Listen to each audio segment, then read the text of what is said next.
우리 모두를 그리스도인이라고 이야기하죠. 그리스도인은 무엇을 말하는 거죠? 그리스도인이라고 하는 것은 그리스도를 따르는 자들입니다. 예수님을 따르는 자들. 예수님을 따른다는 건 또 뭘까요? 예수님의 삶의 방식을 그대로 따라가는 거예요. 예수님처럼 살다가 예수님처럼 말하고 행동하다가 예수님처럼 죽는 것, 그것이 바로 그리스도인이라고 할 수가 있습니다. 그러면 또 이런 질문을 해야 돼요. 그럼 예수님은 어떻게 사셨습니까? 예수님이 어떻게 사셨는지를 알아야 그 예수님의 삶의 길로 따라갈 것 아닙니까? 예수님이 어떻게 사셨는지를 알려면 뭘 봐야 될까요? 성경을 봐야 돼요. 성경 말씀에 예수님께서 사셨던 그 길이 그대로 나와 있는 것이죠. 우리 신앙생활을 하면서 제가 늘 저뿐만이 아니죠. 모든 목회자들이 늘 강조하는 게 바로 말씀, 그리고 또 하나는 기도죠. 말씀과 기도를 강조합니다. 이것은 신앙생활의 처음과 끝이라고 말해도 과언이 아닐 정도로 아주 중요한 것이 말씀과 기도입니다. 근데 이 둘은요, 묘한 보완적인 관계가 있습니다. 성경 말씀이 나의 말씀이 되기 위해서 그냥 재밌는 얘기, 희한한 얘기, 놀라운 얘기, 그러나 나랑 관계없는 얘기가 아니라 그 성경 말씀이 나의 말씀이 되기 위해서는 뭘 해야 돼요? 기도해야 되는 거예요. 기도하다 보면 그 성경 말씀이 그냥 뜬구름 잡는 이야기가 아니라 나의 이야기가 되는 거예요. 또 여러분이 열심히 하는 그 기도가 하나님 앞에 온전히 상달되기 위해서는, 바른 기도를 하기 위해서는 어떻게 해야 돼요? 말씀을 봐야 돼요. 왜? 말씀에 기초한 기도를 해야 돼요. 무작정 막 질러댄다고 되는 게 아니에요. 하나님이 그런 게 다 받으시는 게 아니에요. 무당처럼 기도할 수도 있어요. 그러면 안 돼요. 하나님의 말씀에 근거한 기도를 우리가 해야 되는 것입니다. 그래서 말씀 없는 기도는 의미 없는 외침이요, 그냥 소리 지르는 것이요, 기도 없는 말씀은 소설 속의 구절과 같다. 제가 이렇게 써봤어요. 여러분, 다시 한번 우리가 이 질문을 할 수 있어요. 너무 뻔한 질문일 수 있지만, 그러면 우리가 왜 성경을 읽어야 될까? 당연히 읽어야죠. 당연이라는 게 무슨 뜻일까요? 성경을 당연히 읽어야 되는데 당연이라고 하는 것이 무슨 의미일까요? 성경을 읽어야 하는 이유를 지금부터 몇 가지를 말씀을 드리겠습니다. 첫째는 하나님을 사랑하기 때문에 읽어야 합니다. 여러분, 하나님을 사랑하십니까? 사랑하십니까? 아멘이시죠. 정말 하나님을 사랑한다면 그분의 말씀에 관심이 갈 수밖에 없어요. 그분이 뭐라고 말씀하셨는지 관심이 갈 수밖에 없어요. 요한복음 14장 23절 말씀을 함께 읽겠습니다. 시작. 예수께서 대답하여 이르시되 사람이 나를 사랑하면 내 말을 지키리니 내 아버지께서 그를 사랑하실 것이요 우리가 그에게 가서 거처를 그와 함께 하리라. 아멘. 사람이 나를 사랑하면 내 말을 지키리니, 사랑하면 그 말을 따를 것이다. 이게 주님의 말씀입니다. 여러분, 연애 편지 같은 거 받아보셨나요? 읽고 또 읽고 읽고 또 읽고 그러지 않아요? 사랑하는 사람이 나에게 쓴 편지를 대충 읽고 어딘지도 모르게 집어던지는 사람은 없을 겁니다. 행간을 읽고 이게 무슨 뜻일까? 무슨 뜻일까? 읽고 또 생각하고 또 생각하고. 그게 연애 편지죠. 하나님께서 우리에게 주신 그 말씀, 주님을 사랑한 것만큼 복이 되어 있어요. 주님이 뭐라고 말씀하셨을까? 시편 19편 9절에서 10절 말씀을 함께 읽겠습니다. 시작. 여호와를 경외하는 도는 정결하여 영혼까지 이르고 여호와의 법도 진실하여 다 의로우니 금 곧 많은 순금보다 더 사모할 것이며 꿀과 송이꿀보다 더 달도다. 아멘. 만약에 어디서 여러분들에게 금을 나누어 드립니다 그러면 안 가시겠어요? 열리를 제치고 갈 거예요. 줄이 50m, 100m, 200m 서도 금을 받는다면 아마 막 달려가서 줄 서서 그러지 않을까요? 그 금보다도 더 사모하는 것이 말씀이라는 거예요. 말씀을 배운다, 말씀을 가르친다, 말씀을 들을 수 있다 그러면 달려가야 되는 거예요. 오늘 예배를 드린다 그러면 달려와야 되는 거예요. 왜? 주님을 사랑하니까. 꿀보다도 더 단 말씀을 듣다 보면 너무 벌써 시간이 다 갔네. 아이고 일주일 또 어떻게 기다리나. 그 심정으로 주님 앞에 나와야 한다는 것이죠. 주님을 사모하는 만큼 성경 보고 싶어지는 것이고, 주님을 사모하는 것만큼 주의 음성을 듣고 싶어지는 것. 그래서 더 주님을 사모하는 우리가 되기를 주님의 이름으로 축원합니다.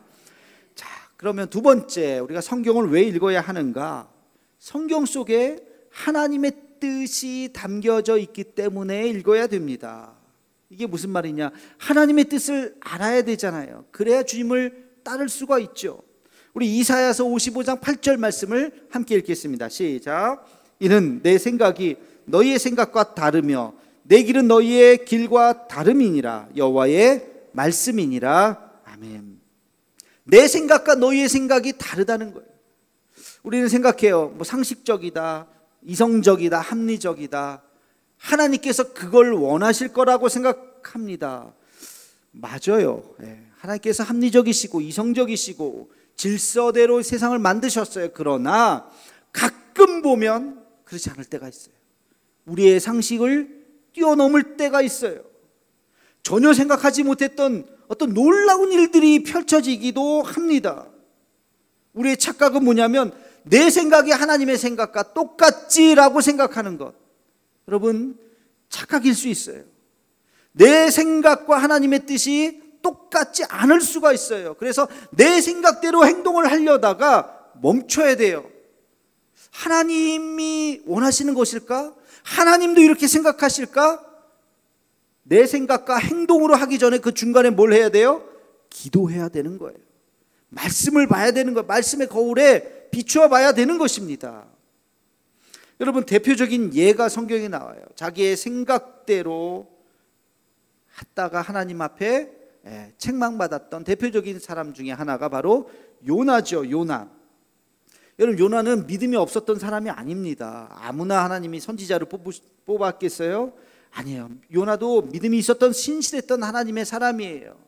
근데 하나님께서 요나에게 뭐라고 말씀하셨어요? 니느웨에 가서 심판을, 회개를 선포하라, 복음을 전하라 그랬어요. 하나님, 다른 데는 몰라도 저 니느웨는 안 갑니다. 니느웨 왜 안 갔어요? 니느웨는 어떤 도시입니까? 니느웨는 도시 이름인데 아수르의 수도예요. 아수르. 아수르는 어느 나라입니까? 북이스라엘을 멸망시킨 나라예요. 그냥 멸망시킨 것이 아니라 아주 잔인하게 죽이고 민족을 말살시키려고 막 혼인을 하고 아주 그랬던 나라가 아수르입니다. 요나는 북이스라엘 출신이에요. 자기가 그걸 봤어요. 너무나도 잔인하게. 어떤 사람들은 그런 상상을 하더라고요. 요나의 가족이 아마 아수르에 진멸당했을 것이다. 죽임을 당했을 것이라고. 여러분, 그렇다면 그 니느웨에 가서 복음 전하라는 말씀을 들을 수 있겠습니까? 내가 다른 데 몰라도 거기는 안 갑니다. 원수의 나라인데 거기는 하나님, 이건 아닙니다. 도망갔죠. 그러나 하나님께서 물고기를 통해서 니느웨 성에 뱉어버렸어요. 해라.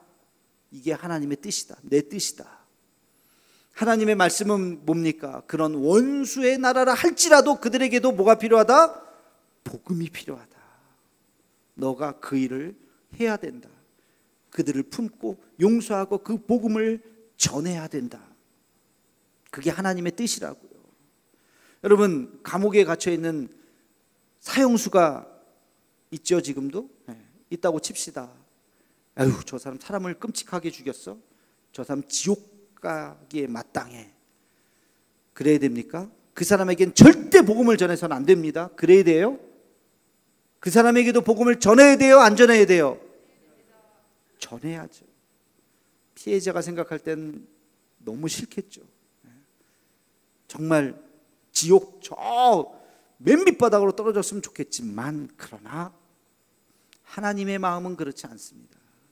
누구라도, 어떤 죄라도 회개하고 돌아오기를 바라고 그들에게도 복음을 전해야 되는 것이에요. 여러분, 우리의 생각, 이성, 하나님의 뜻과 다를 때가 있다고요. 아브라함에게 본토 친척 아비집을 떠나라. 하나님, 내 나이가 몇인데, 몇 살이었어요 그때? 75이에요. 75. 내가 지금 가야 됩니까? 모세에게 이 지팡이를 가지고 애굽의 바로 앞에 서라. 아니 금은보화를 가지고 바로 앞에 서도 벌벌벌 떨리는데 뭘 지팡이를 쥐고 가라고요? 다윗에게 골리앗 앞에 서라. 그 갑옷도 헐렁해갖고 맞지도 않았던 그 어린 다윗이 골리앗 앞에 서라고요?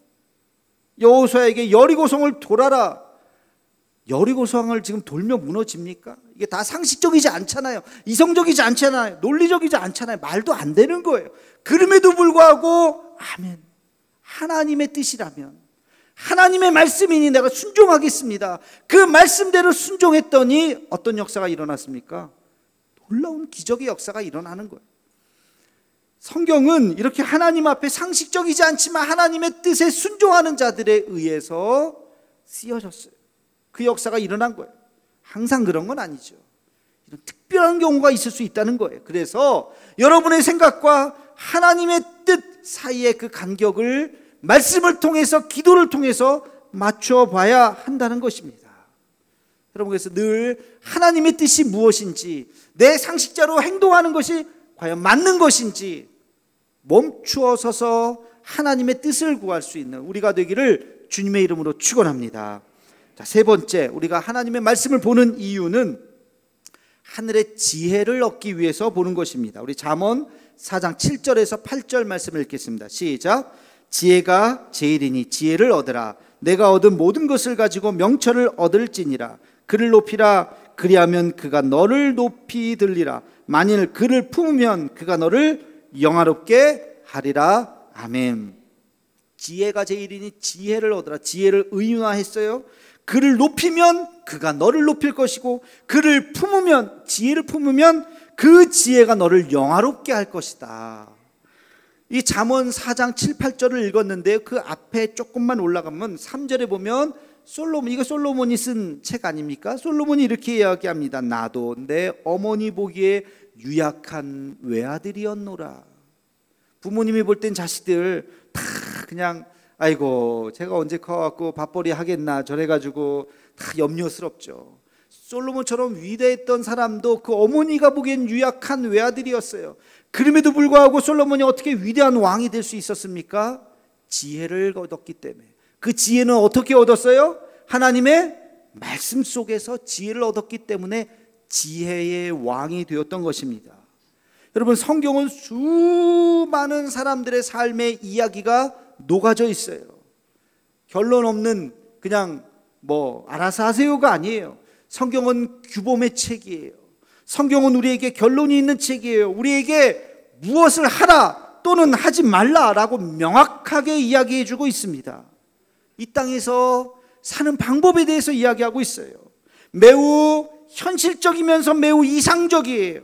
매우 순결하면서 또 매우 죄악된 현실에 대해서 냉정한 이야기를 하고 있는 책이 바로 이 성경책인 것입니다. 성경은 어린아이들에게는 삶의 규범을 만들어 줄 것입니다. 내가 어떻게 살아가야 하는지, 어떤 삶이 바른 삶인지를 알려줄 겁니다. 젊은이들에게는 꿈과 환상과 이상을 줄 거예요. 이렇게 살아라. 우리가 어떤 세상을 꿈꿔야 한다는 것을 말해주고 있습니다. 중년들에게는 현실을 살아가는 삶에 아주 현실적인 조언을 해주고 있습니다. 노년에게는 이 땅의 삶을 마치고 나서 우리가 가야 할 그 본향에 대한 소망을 가져다 주는 책이 바로 성경 말씀인 것입니다. 가난한 자들에게는 위로를 주고, 부자들에게는 겸손을 가르쳐 주고, 고난당하는 자들에게는 소망을 주며, 병든 자에게는 마음의 평안을 주는 책이 성경인 줄로 믿습니다. 여러분, 그것이 성경이에요. 그래서 성경은 영원한 베스트셀러라 그러잖아요. 그거는 예수 믿는 사람들만 읽는 경전이 아니라 예수 믿지 않는 사람도 그것을 읽으면 지혜를 얻습니다. 그러나 우리 예수 믿는 사람들은 지혜를 얻는 것 플러스 우리는 뭘 얻어요? 성경에서 생명을 얻는 것입니다. 지혜도 얻을 뿐만 아니라 우리는 생명을 얻는 책이 바로 이 성경이에요. 그래서 성경을 읽어야 되는 것입니다. 성경 말씀 속에서 지혜와 생명을 얻는 우리가 되기를 주님의 이름으로 축원합니다. 자, 네 번째, 성경 말씀을 우리가 왜 읽어야 되는가? 성경 말씀을 읽으면 우리는 더 강한 존재가 될 수 있습니다. 여러분, 강한 존재가 된다는 게 뭘까요? 어떤 어려움, 역경, 고난, 환난 속에서 무너지고 넘어지고 좌절하고 포기해버리고 심지어는 생명 끊어버리는 유약한 인생이 아니라 그 어떤 어려움 속에서도 이겨내고 견디고 인내하고 다시 오뚜기처럼 일어나고 마침내 승리를 얻어내는 강한 사람이 될 줄로 믿습니다. 이 놀라운 은혜를 발견하는 것이 성경이라고요. 하나님의 말씀은 우리를 고난과 역경에서 다시 일어나게 해요. 여러분, 성경 말씀 한번 읽어보겠습니다. 이사야서 41장 10절 말씀입니다. 시작. 두려워하지 말라, 내가 너와 함께함이라. 놀라지 말라, 나는 내 하나님이 됨이라. 내가 너를 굳세게 하리라. 참으로 너를 도와주리라. 참으로 나의 의로운 오른손으로 너를 붙들리라. 할렐루야. 아멘. 이 말씀 아마 은혜 받은 사람 많을 거예요. 그렇죠? 이 말씀이 힘들고 어려울 때 어느 날 탁 떠오르는 거예요. 그렇지, 두려워하지 말아야지, 놀라지 말아야지. 왜? 내가 너와 함께 함이니라. 하나님 나와 함께 하시죠. 그러면서 이겨내는 거예요. 여러분, 이런 말씀이 성경에 얼마나 많은지 몰라요. 제가 은혜 받았던 말씀, 또 여러분들도 은혜 받았던 말씀을 몇 개 함께 좀 더 나눠보겠습니다. 여호수아 1장 7절에서 8절 말씀입니다. 시작. 오직 강하고 극히 담대하여 나의 종 모세가 내게 명령한 그 율법을 다 지켜 행하고 우러나 좌로나 치우치지 말라. 그리하면 어디로 가든지 형통하리니 이 율법책을 내 입에서 떠나지 말게 하며 주야로 그것을 묵상하여 그 안에 기록된 대로 다 지켜 행하라. 그리하면 내 길이 평탄하게 될 것이며 내가 형통하리라. 아멘. 이 말씀이 저에게 얼마나 힘이 됐는지 몰라요. 세상 살다 보면 이렇게 두렵잖아요. 예, 자꾸 떨어지고 되는 일 하나도 없고 생각대로 안 되고 의기소침해지고 심지어는 내가 뭘 할 수 있을까, 이런 생각이 한번 움츠러들면 계속 움츠러들어요. 그럴 때 이 말씀을 어느 날 읽었어요. 그렇지, 여러분, 이 여호수아가 얼마나 의기소침해졌겠습니까? 모세도 하지 못한 일을 내가 해야 된다니. 사람들 내 말 듣지도 않는 것 같은데, 모세한테도 막 들이댔던 사람들인데, 야, 나한테는 얼마나 나이가 어리다고 무시하고 네가 뭘 아냐고 무시하고 그럴까, 얼마나 두려웠겠습니까? 하나님 앞에 엎드렸더니 주님이 직접 들려주신 말씀이에요. 강하고 담대하라. 모세와 함께했던 내가 너와 함께할 것이다. 너는 반드시 하나님의 땅, 거룩한 땅에 설 것이다. 그 말을 들어서 얼마나 용기가 났겠습니까? 여러분, 이런 말씀을 들으면 우리는 강한 존재가 될 수 있는 것입니다. 시편 121편 1절에서 4절 말씀을 읽겠습니다. 시작. 내가 산을 향하여 눈을 들리라. 나의 도움이 어디서 올까? 나의 도움은 천지를 지으신 여호와에게서로다. 여호와께서 너를 실족하지 아니하게 하시며 너를 지키시는 이가 졸지 아니하시리로다. 이스라엘 지키시는 이는 졸지도 아니하시고 주무시지도 아니하시리로다. 아멘. 눈을 들어 산을 보아라. 천지를 지으신 여호와께서 너를 함께 하실까? 너의 손을 붙잡아 주실 것이다. 그는 졸지도 않고 주무시지도 않는다. 나는 피곤해서 졸기도 하고 자기도 하지만 하나님은 그 순간도 나와 함께 하신다는 것 믿으시기를 축원합니다. 그럼 이런 말씀을 읽으면 용기가 나잖아요. 또 로마서 8장 28절 말씀입니다. 시작. 우리가 알거니와 하나님을 사랑하는 자 곧 그의 뜻대로 부르심을 입은 자들에게는 모든 것이 합력하여 선을 이루느니라. 아멘. 할렐루야. 여러분, 실패해도 괜찮다고요. 내가 실패해도 하나님은 어떻게 해요? 선을 이루신다고요. 그러니까 담대할 수 있어요. 해보자. 되면 감사합니다. 안 돼도 하나님께서 선을 이루시겠지. 그 믿음을 갖는 거예요. 그러니 강한 존재가 되는 거. 넘어져도 다시 일어나는 거예요. 또 넘어져도 또 다시 일어나는 거예요. 왜? 하나님께서는 끝내 모든 것이 합력해서 선을 이루시는 분임을 믿기 때문에. 여러분, 이러니까 우리가 말씀을 통해서 강한 존재가 되죠. 마지막으로 하나만 더 봅시다. 고린도전서 10장 13절 말씀. 시작. 사람이 감당할 시험 밖에는 너희가 당한 것이 없나니 오직 하나님은 미쁘사 너희가 감당하지 못할 시험당함을 허락하지 아니하시고 시험당할 쯤에 또한 피할 길을 내사 너희로 능히 감당하게 하시느니라. 아멘. 여러분, 시험이 뭐라고요? 어떤 시험이라도 뭐라고요? 내가 감당할 수 있다 없다? 있다. 감당할 수 있기 때문에 그 시험을 주신 것이라고요. 큰 시험이 밀려오면 아이고 어떻게 하고 주저앉지 말고, 큰 시험이 밀려오면 어떻게 생각하라고요? 야, 하나님이 내 믿음이 큰 걸 어떻게 아셨나? 내가 이거 충분히 감당하지. 하나님 감사합니다. 지난주에 하나님 감사합니다. 내게 이런 믿음이 있다는 걸 보셨군요. 피할 길도 주실 줄로 믿습니다. 여러분, 감당할 시험밖에는 당한 것이 없다고요. 암에 걸리셨나요? 부도가 나셨나요? 어려움이 있으셨나요? 여러분의 믿음이 그만큼 큰 거예요. 그러니까 감당할 수 있기 때문에 주신 거예요. 이 말씀이 아멘, 나에게 주시는 말씀으로 받아들이고 주님께 나아가고 기도하는 우리가 되기를 축원합니다. 히브리서 4장 12절 말씀을 읽겠습니다. 시작. 하나님의 말씀은 살아있고 활력이 있어 좌우의 날선 어떤 검보다도 예리하여 혼과 영과 및 관절과 골수를 찔러 쪼개기까지 하며 또 마음의 생각과 뜻을 판단하나니. 아멘. 저는 이 말씀을 읽을 때마다 어느 영상에서 봤는데 의사가 외과 수술을 하는 장면을 봤어요. 정말 날카로운 그 메스를 가지고 딱 살에 닿기만 했는데도 쫙 갈라지더라고요. 그래서 정확하게 1cm, 2cm 정확하게 딱 해서 수술을 하는 거예요. 야, 저는 그 말씀이 하나님의 말씀이 우리의 심장을 찌르는 거예요. 닿기만 하면 우리가 회개 역사가 일어나고 그 말씀 때문에 우리가 용기를 얻고 힘을 얻는 것입니다.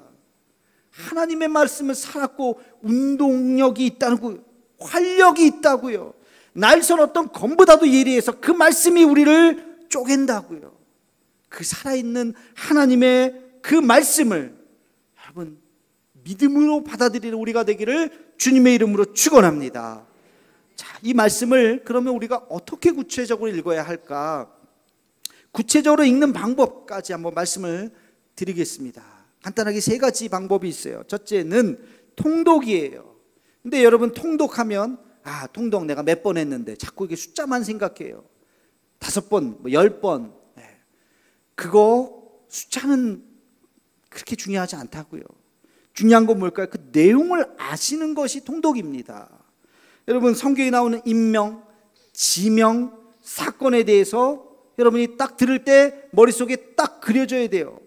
이사야서 하면 이사야가 어느 쪽 시대 사람인지, 이사야가 어느 왕 때 활동했던 사람인지, 어떤 말씀을 했는지 이게 딱 떠올라야 돼요.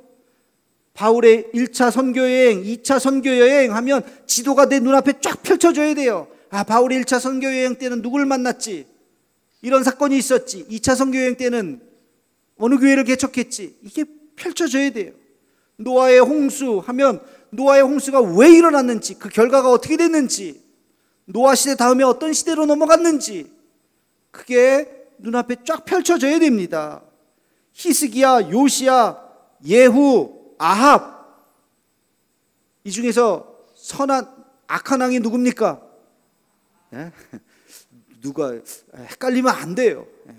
이 중에서 남유다에서 활동하는 왕은 누구고 북이스라엘의 왕은 누굽니까? 이게 다 그려져야 돼요.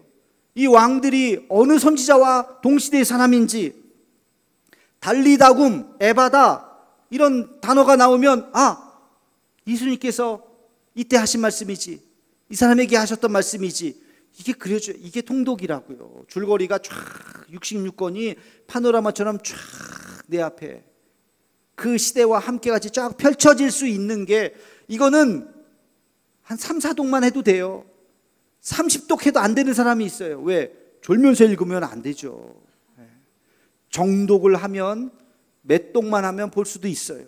그러니까 몇 독이 중요한 게 아니라 성경의 줄거리가 내 눈앞에 쫙 펼쳐질 수 있느냐, 여러분, 그게 통독입니다. 두 번째는 통독만 해서는 안 되고 묵상을 해야 됩니다. 묵상은 그 말씀을 나의 말씀으로 가지고 와서 요리를 해서 내가 먹는 거예요.